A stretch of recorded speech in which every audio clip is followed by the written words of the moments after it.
You have used the phrase your whole life, blue blood. It means aristocrat, old lineage, the kind of family that has sat at the top of every hierarchy for as long as anyone can remember. The phrase is so deep in English and French and Spanish and German that children absorb it before they can write. And yet not one person in 100,000 who says it every day has ever traced it to its actual source, not to its Spanish source, not to the source behind that source, not to the 8,000-kilometer corridor of grass and wind where the thing the phrase describes actually began, and where the governments that inherited that ground have spent 2 centuries making certain you would never look. Start with a body that should not be where it is. In a museum in Ürümqi, in the far west of what is now China, there is a man who was pulled from the Tarim Basin, a salt desert, in 1978. He is around 3,000 years old. He stood 6 feet tall. His hair survived 3 millennia in the dry desert soil, and it is auburn, a reddish-brown that no East Asian ancestry produces. His face is preserved well enough to reconstruct, and it carries a narrow nose, deep-set eyes, and the bone structure of Western Eurasia, not Eastern Asia. He was buried in wool woven in a plaid weave, tartan, the same structure that would appear in Celtic Scotland a full 1,000 years later. His boots were leather, his clothing was tailored wool of real quality. A mask of red ochre was painted across his face. This was not a nomad scraping survival from the sand. This was a man of rank, buried with deliberate care in the middle of territory that every modern map places firmly inside China, and for years after he was found, the Chinese government restricted access to his remains. That restriction is where this story begins. I'm Julian Crane, an archaeologist the establishment pushed out when I started asking the questions my colleagues wouldn't, so on this channel I dig up the history they left out. If that's the sort of thing you want more of, consider subscribing. It's free, and you can always change your mind later. Now let's get into the dark truth behind the blue blood elite, the ruling class that controlled the world. Before 1500 before Christ, the Eurasian steppe was the center of the world, not as a figure of speech. Logistically, geographically, militarily. That 8,000-kilometer band of grassland running from Hungary to the Chinese border was the only workable overland route joining the great civilizations of the ancient world, and almost everything we credit to those civilizations rolled across it first. Bronze metalwork traveled this road. The wheel, in its earliest practical form, ran over this grass before anywhere else.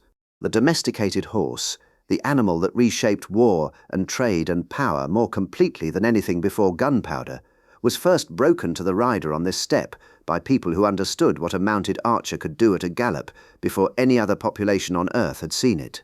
The war chariot, which transformed battle from Egypt to China inside 2 centuries, was engineered by a culture archaeologists call the Sintashta in the southern Urals, whose DNA ties them to the same expansion that produced the Scythians to their west and the Tarim people to their east.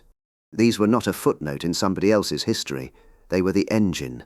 Herodotus, writing in the 5th century before Christ, had more to say about the Scythians than about almost any other foreign people, because he went to the Greek trading colonies on the Black Sea and spoke to men who dealt with them constantly.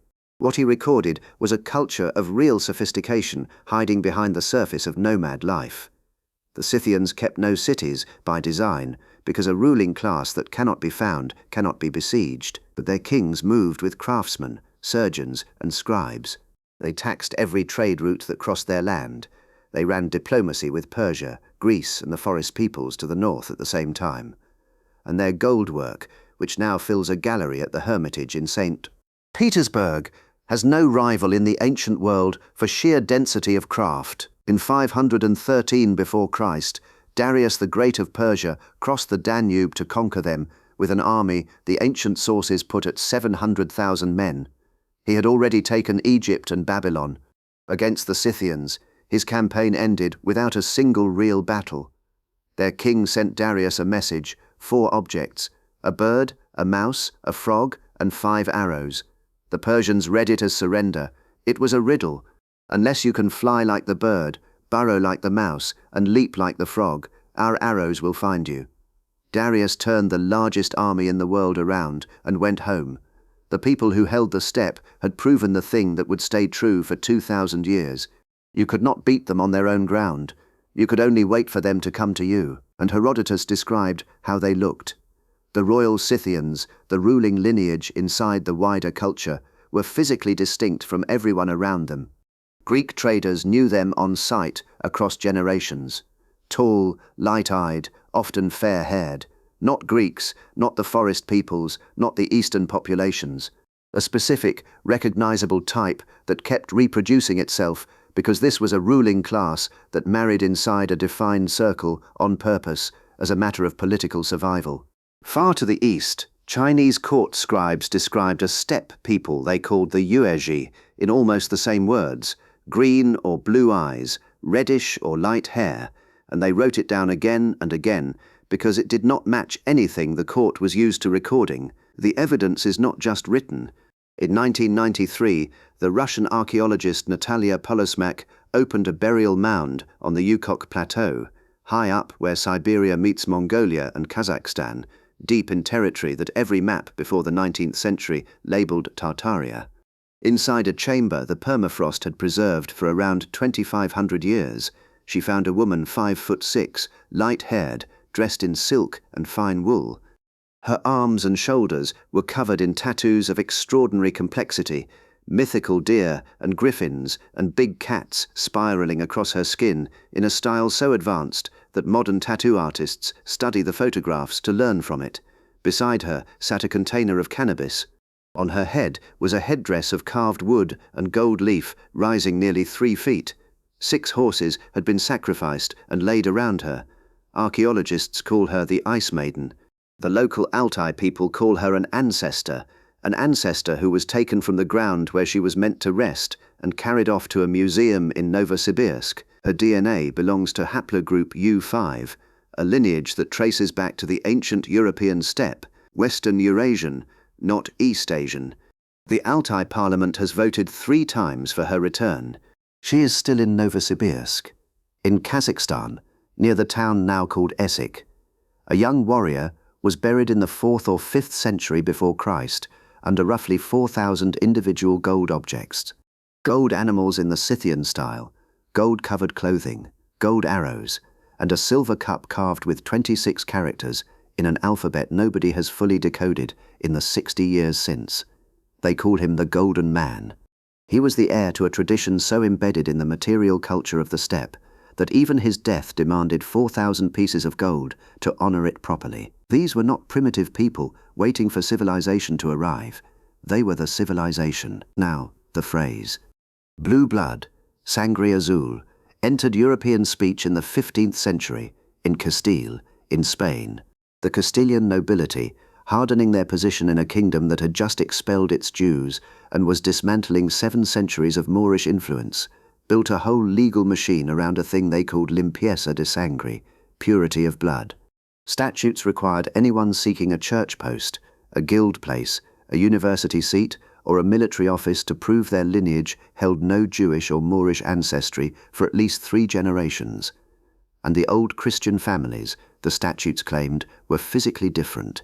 Their skin was pale enough that the veins beneath it showed through, blue veins, visible veins, veins that proved the blood had never been mixed with darker ancestry. The first such statute was passed in Toledo in 1449, and within a century almost every institution in the Spanish Empire required blood purity papers. This was not a metaphor. It was legal architecture built around a physical claim about a specific bloodline. The standard explanation is tidy. The Visigoths, who took Iberia after Rome fell, were a Germanic tribe. Their descendants kept lighter skin in a darker population, and the pale skin with blue veins was simply the mark of that founding class.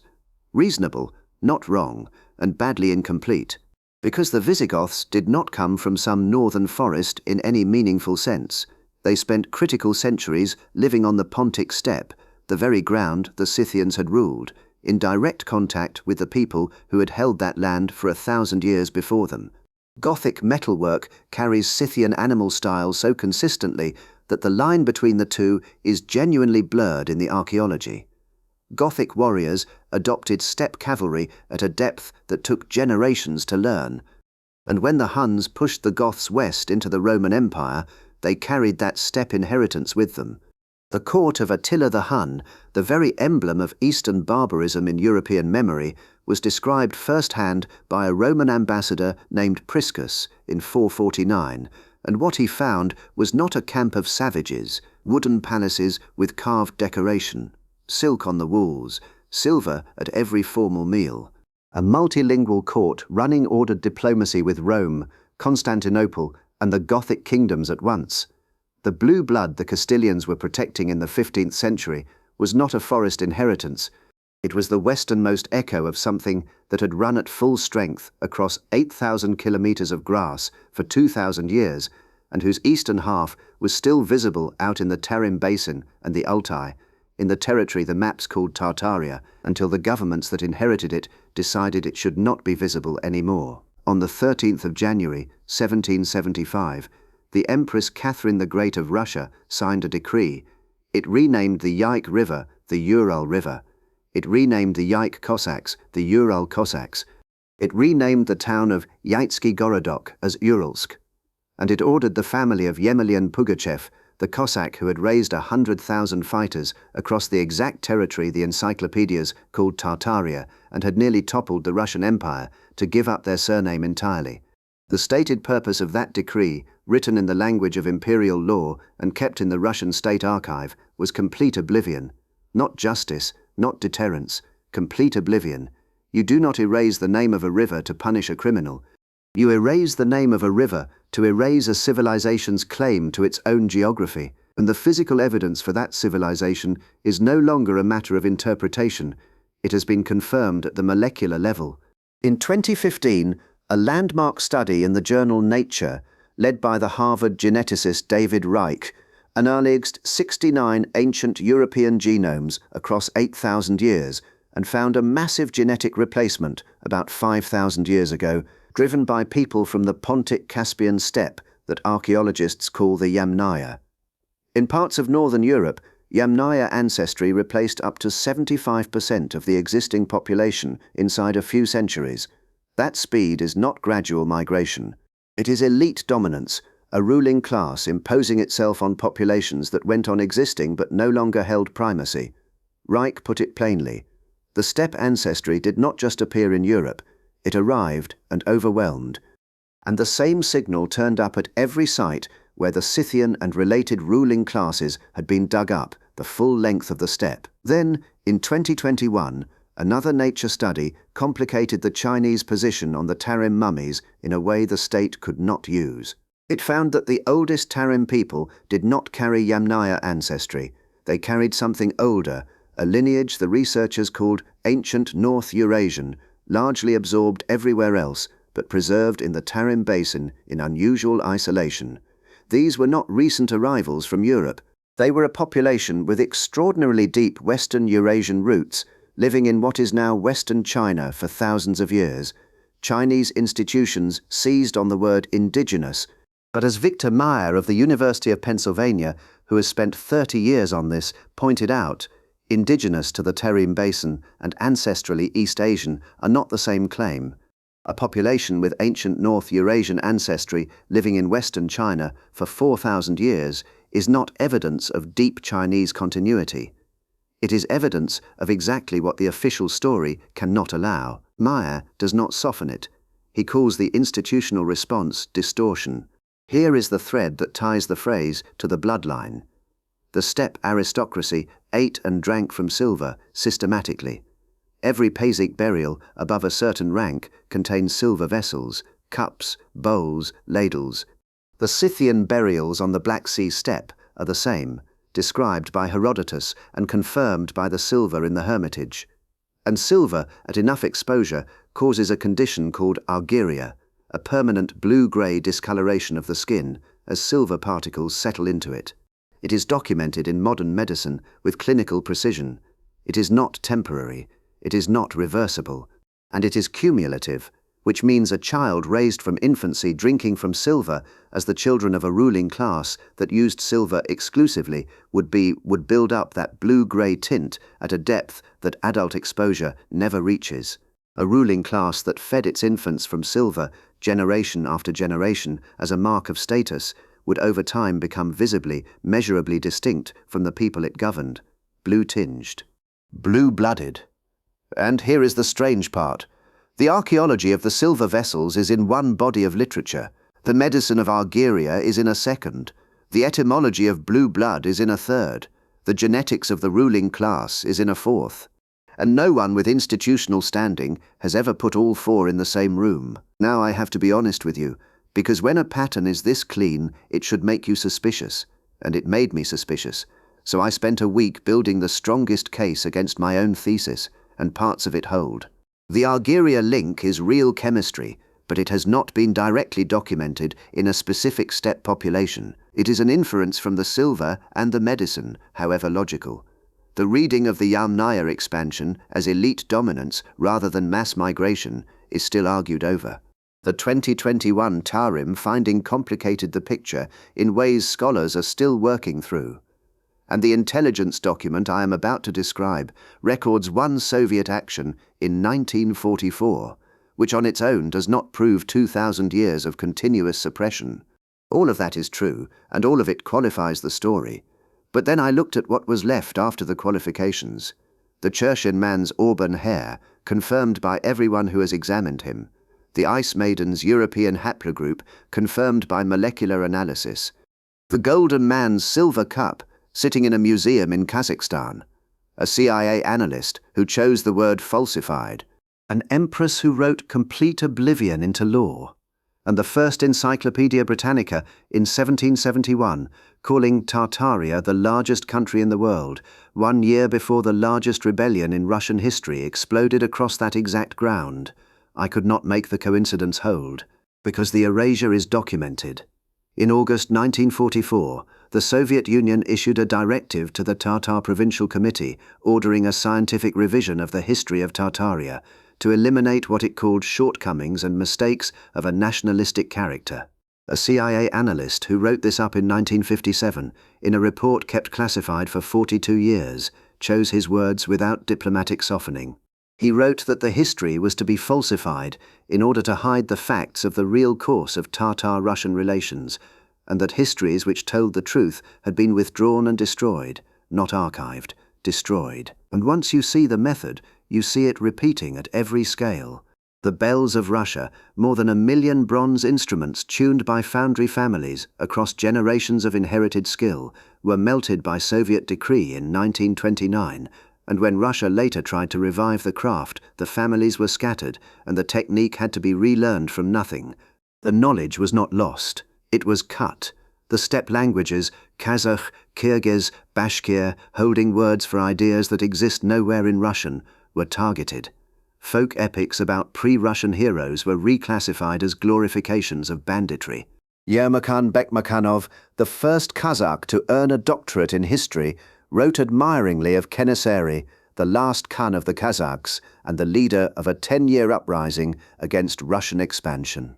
In December 1950, Pravda reclassified that liberation struggle as a reactionary feudal movement, and Bekmurkhanov was forced to rewrite his own research to contradict its own conclusions. A historian made to reverse his findings because the party demanded it. No one had to sit in a room and coordinate this. Russian imperial legitimacy requires that the steppe peoples be primitive subjects grateful for civilization.